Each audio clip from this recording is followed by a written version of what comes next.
Hello children, I hope you all are good.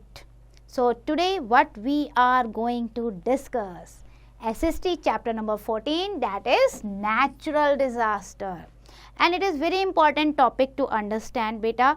There are so many natural disasters which we are going to discuss, like earthquake, volcano, flood, drought, landslide and as well as cyclones.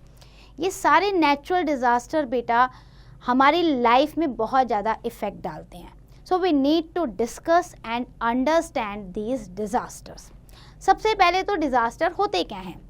Disasters which are going to wreck our life and property, इसीलिए हम कहते हैं disaster है, जिससे हमारी life, हमारी property, इसको जो है बहुत ज़्यादा नुकसान पहुंचता है. अभी जो डिज़ास्टर होते हैं ना बेटा, they can be the man made and they can be the natural also. Natural disaster भी होते हैं और मैन मेड डिज़ास्टर भी होते हैं. लाइक आपका अर्थक्वेक हो गया, फ्लड, वॉल्केनिक इरप्शन, सुनामी, ये क्या है? ये नेचुरल डिज़ास्टर हैं, बाय नेचर ये आती हैं. लेकिन दूसरी तरफ अगर आप देखोगे, एक्सीडेंट, फायर, वॉर, राइट्स, दंगे फसाद हो जा रही हैं, these all are the man made disaster. So disaster तो बेटा किसी भी लेवल पे अच्छे नहीं होते, क्योंकि वो हमारी लाइफ और प्रॉपर्टी को ख़त्म करते हैं. तो सबसे पहले हम नेचुरल डिज़ास्टर को डिस्कस करते हैं, डैट इज़ अर्थक्वेक. अर्थक्वेक आपने बहुत बार सुना है और अभी रिसेंटली भी आपका अर्थक्वेक टर्की में आया है. बहुत सारे लोग जो हैं उसमें मारे गए हैं. अर्थक्वेक क्या है? It is an earth movement which occur suddenly.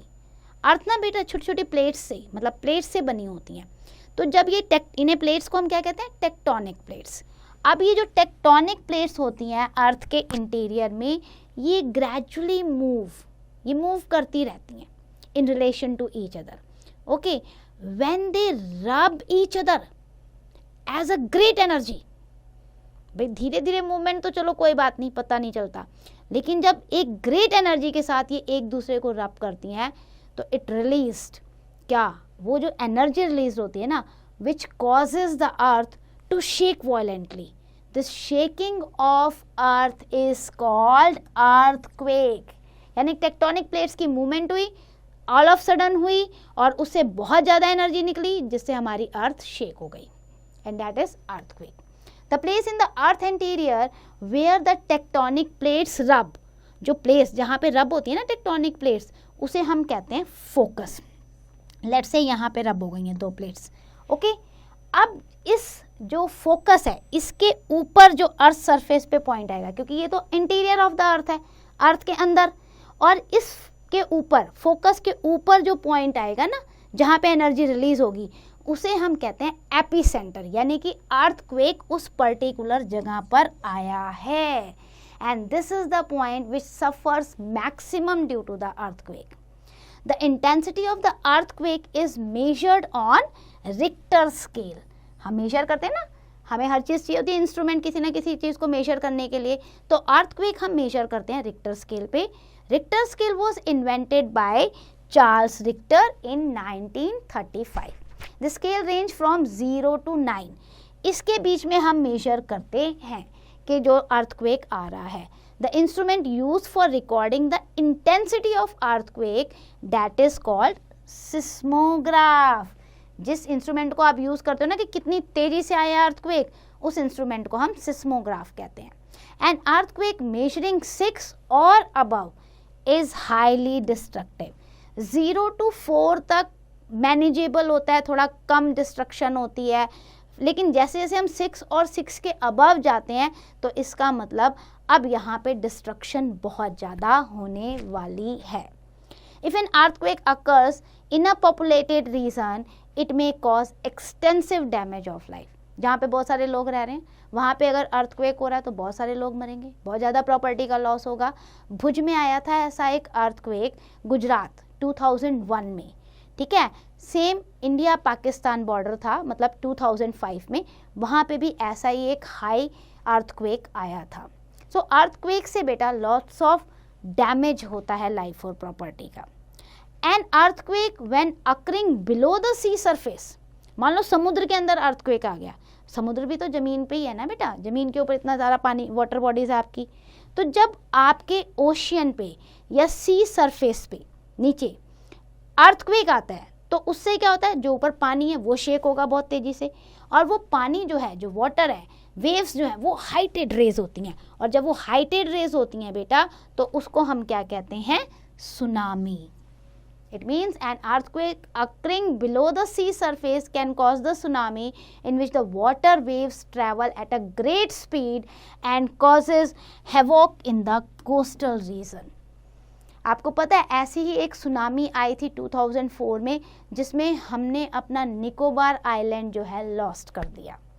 तो सुनामी का भी बहुत ज़्यादा इफेक्ट पड़ता है।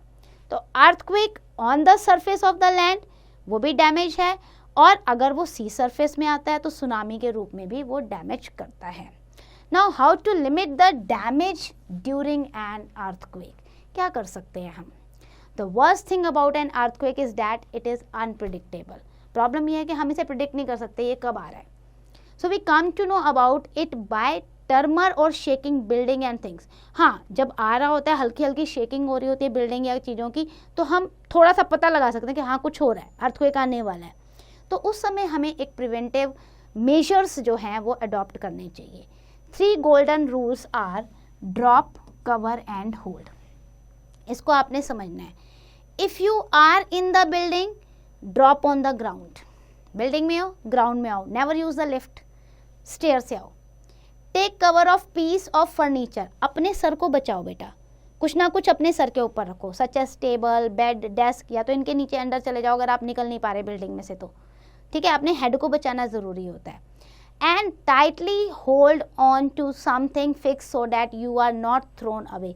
किसी ऐसी चीज़ को टाइटली पकड़ लो जो आपको लगे कि एकदम से आप बाहर जो है नहीं गिरोगे।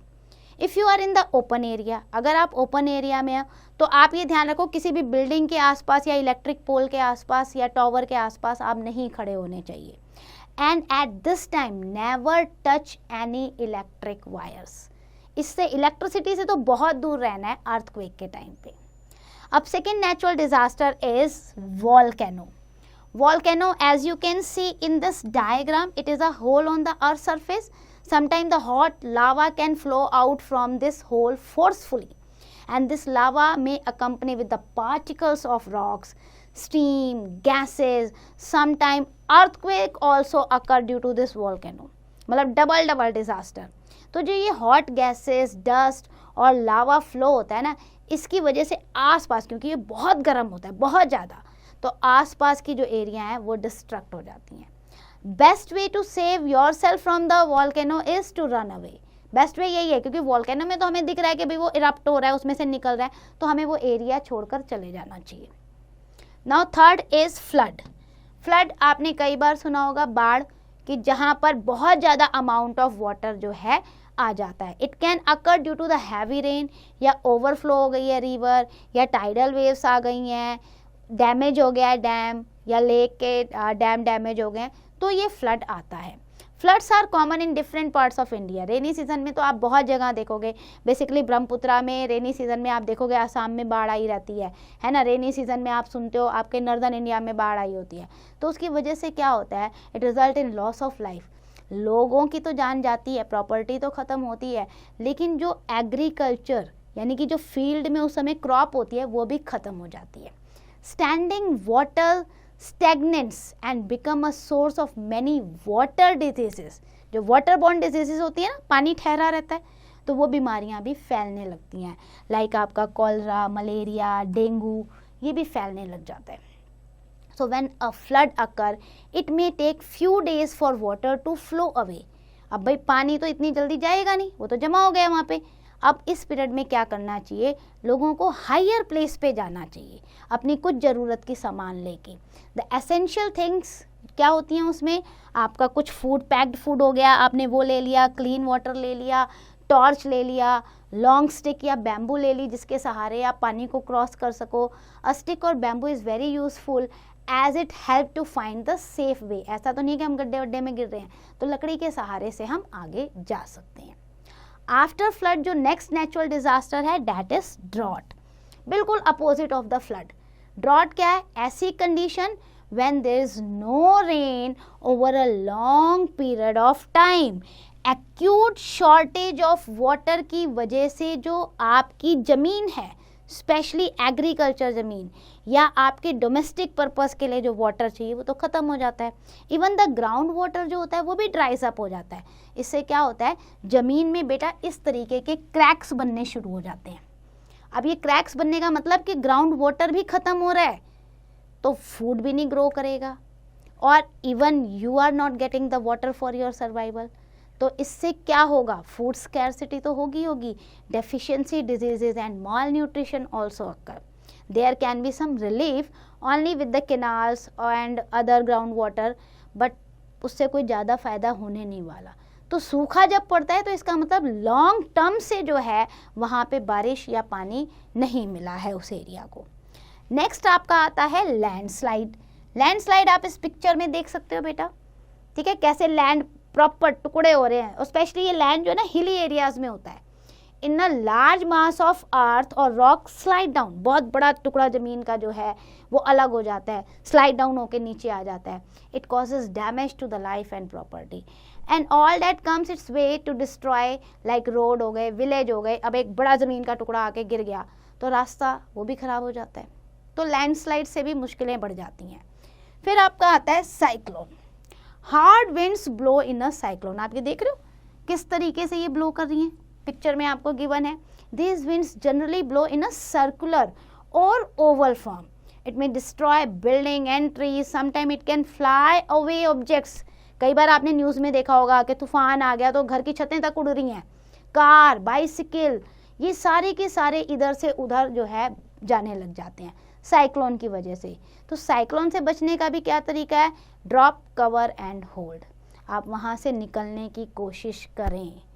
डिज़ास्टर मैनेजमेंट सबसे ज़्यादा ज़रूरी है. जब भी कोई डिज़ास्टर आता है, so we need to do some efforts to rescue the people, to limit the damage. This effort is made by individuals, private organization, government department. Disaster management कोई भी कर सकता है बेटा. These are disaster management teams we are having in the India also. In addition, आपकी ये जो NDRF team होती है ना, नेचुरल डिज़ास्टर रिलीफ टीम, इसके अलावा आर्मी, एयरफोर्स, नेवी, पुलिस, ये लोग भी हेल्प करते हैं डिज़ास्टर मैनेजमेंट में. Then some international organization also help in this. अब आपका रोल क्या है, ये तो हमने इतनी ऑर्गेनाइजेशन बता दी. आप क्या कर सकते हो, you are very small but आप भी कुछ ना कुछ इम्पॉर्टेंट रोल प्ले कर सकते हो. First thing for you is to keep yourself safe. आपको हमने इतना बताया तो आप अपने आप को पहले सेफ रखने की कोशिश कीजिए. If you see somebody trapped under the debris, आपको दिख रहा है कि मलबा गिर गया. डैब्रीज मतलब जैसे बड़ी बड़ी बिल्डिंग गिर जाती है तो उनका जो बचा खुचा होता है ना, वो डैब्रीज होती हैं. अब अगर आपने देख लिया है किसी को गिरे हुए, वहाँ पे फंसे हुए, आप नहीं हेल्प कर पा रहे, तो आसपास लोगों को बताओ कि वहाँ कोई फंसा हुआ है, उसे बचाइए. However you must not try to save him yourself. ये मत करना कि खुद जाके बचाने की कोशिश करो, आप अभी बहुत छोटे हो, but you can inform the others. ठीक है, तो इस तरीके से आप दूसरे लोगों को भी बचा सकते हो और अपनी सेफ्टी भी रख सकते हो. तो ये मैंने बताया आपको नेचुरल डिज़ास्टर्स के बारे में. अब देखते हैं आपको रिवाइज हुआ या नहीं हुआ. डिज़ास्टर कितने टाइप के होते हैं, 2 टाइप के, नेचुरल और मैन मेड. अर्थक्वेक क्या होता है, sudden movement on the earth, ठीक है, due to the movement of tectonic plates. Then best way to protect yourself during the earthquake is to drop, cover and hold. उसके बाद volcano eruption क्या throw out करता है, लावा, ashes, rocks. Then flood, उससे भी large mass of water जो है आपके आसपास जो है खड़ा हो जाता है, इकट्ठा हो जाता है पानी, उसमें भी बहुत लॉस होता है. ड्रॉट, पानी ही नहीं है बिल्कुल, लंबे समय से सूखा पड़ गया है. Then landslide, landslide is the sliding down of the land mass. Then during the disaster we need to make some efforts to relieve the people and property. तो ये एक चैप्टर था which is going to aware about the natural disaster. आप इसको अच्छे से पढ़ें और एक्सरसाइज अपने आप करें.